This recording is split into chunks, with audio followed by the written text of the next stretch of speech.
আমাদের যিনি প্রধানমন্ত্রী তিনি তো মাশাআল্লাহ একটা জিনিস খুব ভালো পারেন, মানে যেটাকে বলা যায় পারফর্ম করা। এবং এই তামিম ইকবাল সিদ্ধান্ত নিয়েছেন যে তিনি বিএনপির সাকিব আল হাসান হবেন। 2014 মতো আওয়ামী লীগ স্টাইলের একটা বিনা প্রতিদ্বন্দ্বিতা নির্বাচনের মধ্য দিয়ে বাংলাদেশের ক্রিকেটের গায়ে একটা কলঙ্ক আপনারা লাগালেন। যখনই অতিরিক্ত পরিমাণে বেসামাল আচরণ করে তার দলের নেতাকর্মীরা, তখনই প্রধানমন্ত্রী একটা নাটক মঞ্চস্থ করার জন্য সামনে হাজির হন। উনি গাড়ি চালান, উনি ট্রাক চালান। যে সকল স্পোর্টসে আন্তর্জাতিক পর্যায়ে আমাদের একটা উপস্থিতি আছে, তার মধ্যে ক্রিকেটকেই সবচেয়ে এগিয়ে রাখতে হবে। কিন্তু সেই ক্রিকেটকে যেভাবে বিএনপি সরকার ক্ষমতায় আসার পর থেকে পরিকল্পিতভাবে ধ্বংস করার প্রকল্প হাতে নিয়েছে, সেটা খুবই উদ্বেগজনক।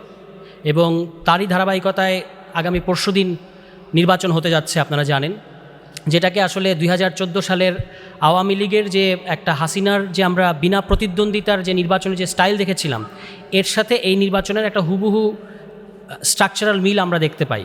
যেখানে আমাদের ইতিমধ্যেই কিন্তু বলেছেন, প্রমাণসহ আপনাদের কাছে এটা সম্ভবত এই কাগজপত্রগুলো চলে গেছে, যে কিভাবে যারা বিভিন্ন পদে আসছেন, ইনক্লুডিং সভাপতি, যিনি সভাপতি হবেন তার কিন্তু কোনো প্রতিদ্বন্দ্বী নাই। এবং এই তামিম ইকবাল তিনি বাংলাদেশে একজন বরেণ্য ক্রিকেটার ছিলেন। তার ব্যাপারে আমাদের এটা খেয়াল রাখতে হবে যে যখন শেখ হাসিনার জুলাই গণহত্যার একেবারে একটা উত্তুঙ্গ সময়, যখন রাস্তায় লাশ পড়ছে, তখন গণভবনে গিয়ে যিনি শেখ হাসিনার সাথে দেখা করে এসেছিলেন 3 তারিখে, তিনি হচ্ছেন তামিম ইকবাল। এবং এই তামিম ইকবাল সিদ্ধান্ত নিয়েছেন যে তিনি বিএনপির সাকিব আল হাসান হবেন। এখন তিনি এই যে বিএনপি যেভাবে তার, আপনারা জানেন যে ক্রীড়ামন্ত্রী, বাংলাদেশ সরকারের ক্রীড়ামন্ত্রী কে?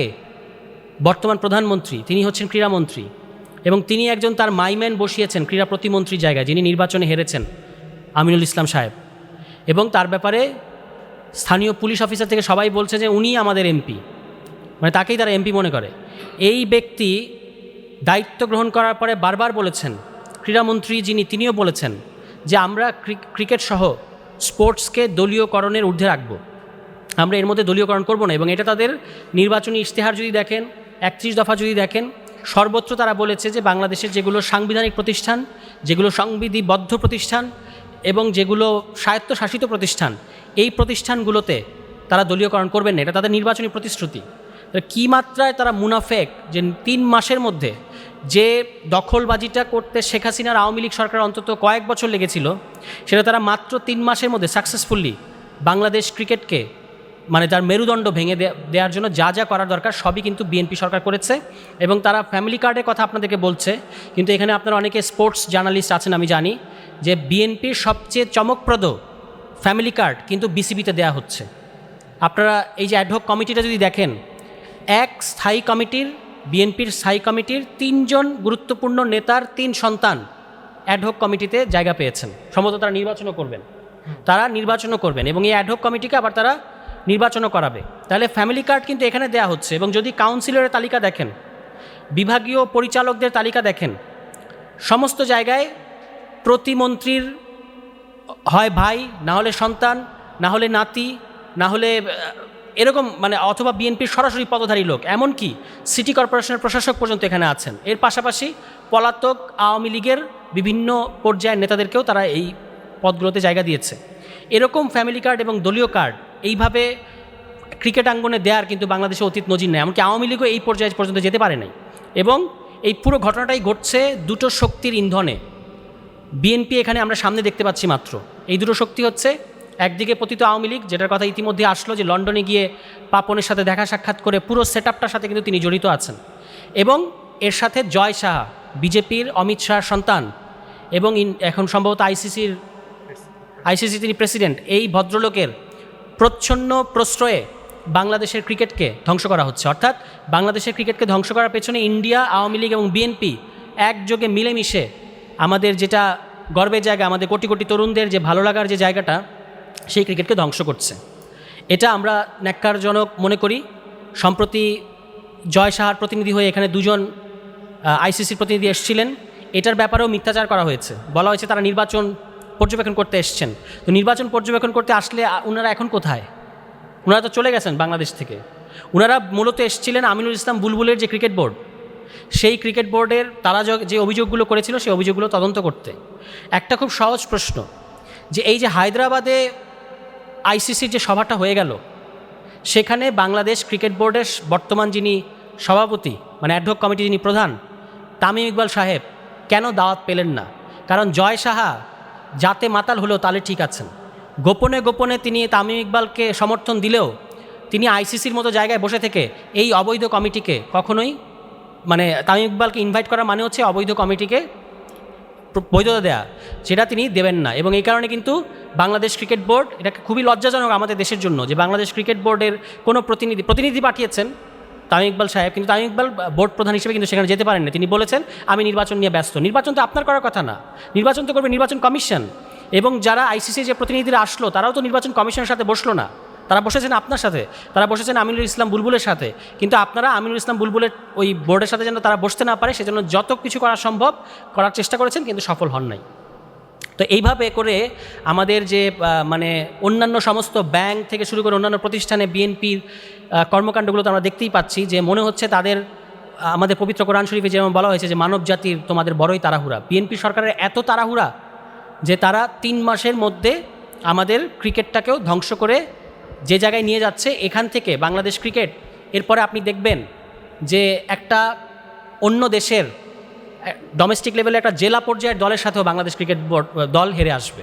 এই জায়গায় বাংলাদেশ ক্রিকেটকে নিয়ে যাওয়া হচ্ছে। এবং আগের আলোচক বক্তা বলেছেন যে আমরা তো লোকাল পলিটিক্স করতে গিয়ে দেখেছি যে জেলা পর্যায়ে কোনো ইনফ্রাস্ট্রাকচার নাই ক্রিকেটের, অথচ এই বোর্ড পৃথিবীর সম্ভবত ধনী 2-3টা বোর্ডের একটা বোর্ড, 3-4টা বোর্ডের একটা বোর্ড, অথচ এখানে জেলা পর্যায়ে ওখান থেকে প্রতিভা তুলে আনার জন্য কোনো ধরনের কোনো প্রক্রিয়া অবলম্বন করা হচ্ছে না, পুরোটাই এখানে বারবার রাজনীতিকরণের শিকার হচ্ছে। তা আমরা আশা করেছিলাম যে রাজনীতিকরণের বাইরে এবার বিএনপি সরকার অন্তত আমাদের যিনি প্রধানমন্ত্রী তিনি তো মাশাআল্লাহ একটা জিনিস খুব ভালো পারেন, মানে যেটাকে বলা যায় পারফর্ম করা। উনি যে সিম্পল শার্ট পরেন, হেঁটে হেঁটে যান, নিজের ক্যাপ নিজে পরেন, এগুলো করে উনি আসলে এই জিনিসগুলো ধামাচাপা দিতে চাচ্ছেন যে অপকর্মগুলো তার মন্ত্রণালয়ে ঘটছে, ক্রীড়া মন্ত্রণালয় তো তার মন্ত্রণালয়, এরকম অপকর্ম তার মন্ত্রণালয়ে ঘটার পরে সাংবাদিকদের তাকে প্রশ্ন করা উচিত। তিনি তো মিডিয়াও ফেস করেন না, স্ক্রিপ্টেড বক্তব্য পড়েন কিন্তু মিডিয়া তো ফেস করেন না। আপনাদের প্রশ্ন করা উচিত তাকে, আমাদের প্রধানমন্ত্রীকে এবং ক্রীড়ামন্ত্রীকে, যে আপনি কেন এইভাবে এরকম নির্লজ্জভাবে এই কাউন্সিল ও পরিচালক সহ পুরো ক্রিকেট বোর্ডটাকে ফ্যামিলি কার্ড এবং দলীয় কার্ডের একটা জায়গায় পরিণত করলেন। এটার উত্তর, এটার জবাব প্রধানমন্ত্রীকে দিতে হবে। যে ব্যাপারটা হয়ে দাঁড়িয়েছে সেটা হলো যে বিএনপি যেভাবে ড্রাস্টিক্যালি প্রত্যেকটা প্রতিষ্ঠান ধ্বংস করছে, দলীয়করণ করছে এবং তাদের দলীয় নেতাকর্মীরা সারা দেশে একটা ত্রাসের রাজত্ব কায়েম করেছে, এটা থেকে নজর ঘোরানোর জন্য যখনই অতিরিক্ত পরিমাণে বেসামাল আচরণ করে তার দলের নেতাকর্মীরা, তখনই প্রধানমন্ত্রী একটা নাটক মঞ্চস্থ করার জন্য সামনে হাজির হন। উনি গাড়ি চালান, উনি ট্রাক চালান, উনি এটা সেটা করেন। তো আমরা তাকে ঈদের আগে বলেছিলাম যে আপনি যেহেতু ট্রাক চালান, আপনার উচিত হচ্ছে ওই যে কোনো একটা ছদ্মবেশ ধারণ করে, উনার দলের লোকজন তো বলতেছেন যে উনি হচ্ছেন খলিফারা যেভাবে দেশ শাসন করতে সেরকম, তো আপনার উচিত ছিল যে দেশের যে কোনো একটা প্রান্ত থেকে ট্রাকে উঠে একজন ট্রাক ড্রাইভারের ছদ্মবেশ ধারণ করে তারপর দেখা যায় কীভাবে আপনার দলের লোকজন এবং পুলিশ চাঁদাবাজি করছে। গতকালকে আপনার সামনে আপনি যে কাণ্ডটা করলেন, এরপরে আর কোনো এই এত নাটকের কোনো মানে থাকে না। আপনার সামনে যিনি বললেন আমি ছোটোবেলা থেকে জাতীয়তাবাদী আদর্শের দীক্ষিত, সেই পুলিশ অফিসারকে, সেই জাতীয়তাবাদী পুলিশ অফিসারকে আপনি হচ্ছেন প্রমোশন দিলেন এই বক্তব্য দেওয়ার পরে। ফলে আমাদের এটা বিশ্বাস করার যথেষ্ট কারণ তৈরি হয়েছে যে প্রধানমন্ত্রীর আশকারায় এবং প্রধানমন্ত্রীর প্রচ্ছন্ন সমর্থনেই এই যে সার্বিক দলীয়করণ ক্রিকেট সহ সর্বত্র এটা ঘটে চলেছে। এবং আগে উনার দলের স্বরাষ্ট্রমন্ত্রী ব্যাংক সম্পর্কে বলেছিলেন যে আওয়ামী লীগ জয় বাংলা বলে ইসলামী ব্যাংক দখল করেছে এবং আপনার জামায়াত ইসলামী নারায়ে তাকবীর বলে ইসলামী ব্যাংক দখল করেছে। আর আমরা দেখতে পাচ্ছি আপনারা বাংলাদেশ জিন্দাবাদ বলে সব কিছু দখল করছেন। তাহলে তো আপনারা আলাদা কিছু করছেন না। আর আমরা অবিলম্বে যেটা ওই তদন্ত কমিটি যেটা আপনারা করেছেন ক্ষমতায় এসে এই ক্রিকেট বোর্ডে, এটার ব্যাপারে আপনারা যে কথাটা বলেছিলেন যে তারা 3টা সুপারিশ করেছিল গুরুত্বপূর্ণ। 1 নম্বর হচ্ছে বিসিবির গঠনতন্ত্র সংস্কার করতে হবে, নির্বাচন বিধিমালা সংস্কার করতে হবে এবং নির্বাচন কমিশন পুনর্গঠন করতে হবে, সংস্কার করতে হবে। এই যে সুপারিশগুলো তারা দিয়েছিল এগুলো একটাও কিন্তু আপনারা বাস্তবায়ন করলেন না, বরং একটা 2014 মতো আওয়ামী লীগ স্টাইলের একটা বিনা প্রতিদ্বন্দ্বিতা নির্বাচনের মধ্য দিয়ে বাংলাদেশের ক্রিকেটের গায়ে একটা কলঙ্ক আপনারা লাগালেন। আমি একটা জিনিস আপনাদেরকে বলতে চাই যে অন্যান্য যত জায়গায় যাই করেছেন ক্রিকেটে আপনারা যেটা করলেন এটা করার মধ্য দিয়ে কোটি কোটি জেনজি এবং জেন আলফা প্রজন্মের কাছে আপনারা ঘৃণার পাত্র হয়ে থাকলেন, কারণ তারা সার্বক্ষণিক এই ক্রিকেটকে ফলো করে। সেই ক্রিকেটকে পরিকল্পিতভাবে যেভাবে ধ্বংস করার জন্য আপনারা এই এই ইঞ্জিনিয়ারিংগুলো, এই আপনারা সংগঠিত করলেন, এটার জন্য আপনাদেরকে জনগণের কাঠগড়ায়, বিশেষত তরুণ প্রজন্মের কাঠগড়ায় কিন্তু দাঁড়াতে হবে। সবাই ভালো থাকবেন। আসসালামু আলাইকুম।